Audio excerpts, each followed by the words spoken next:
দিতে চাইলেও মানুষটা মজা নেয়। যদিও বন্যার হাসির কারণটা খুবই স্বাভাবিক। মেঘকে বরাবরই চোখে চোখে রাখছে তানভীর সহ বাড়ির সকলে। 6 থেকে 10 পর্যন্ত পড়েছে গার্লস স্কুলে, তারপর গার্লস কলেজে। আহারে, জীবন ধুধু মরুভূমির মতো, কোথাও কেউ নেই।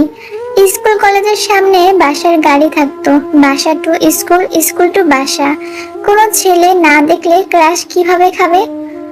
বোধ শক্তি হওয়ার পর মেঘ মনে হয় 2-3টা বিয়ে খেয়েছে কাজিনদের, যাকে বলে নামের বিয়ে খাওয়া। তানভীরের ভয়ে বিয়ে বাড়ির এক কোণে বসে থাকতো মেঘ।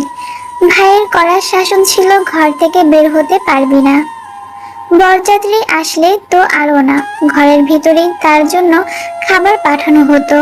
তানভীর নিজেই বোনকে খাওয়াতে ইচ্ছে মতো।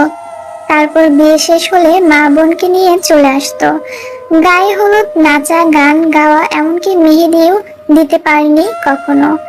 এই কষ্টে এখন আর মেঘ কারো বিয়েতেই যায় না। এতে তানভীর মনে হয় হাত ছেড়ে বেঁচেছে। মেঘের এই সাদা কালো জীবনের কথা শুনলে বন্যা কেন, পৃথিবীর সব মানুষই হাসবে। জীবনটা তার তেজপাতা হয়ে গেছে। মাঝে মাঝে ভাবে, এই বাড়িতে জন্মানোটা কি খুব দরকার ছিল? কয়েকবার বন্যা কল ব্যাক করেছে। নিজের জীবনের হতাশার জন্য মেঘ আর কল রিসিভ করে নাই। বান্ধবীকে রাগ দেখে কি হবে? জীবন যেখানে যেমনটা, তা মানতেই হবে। মেঘের বেস্ট ফ্রেন্ড হওয়ায় খেসারত দিতে হচ্ছে বন্যাকেও। মেঘের সাথে সাথে বন্যাকেও চোখে চোখে রাখে তানভীর। কোথায় আছে সঙ্গ দোষে লোহা ভাসে।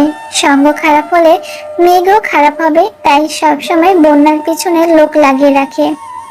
শুধু বন্যাই না, আরো 2জন বান্ধবী আছে মেঘের। একজন পাখি, আরেকজন মায়া। ওদেরকেও নজর রাখে তানভীর।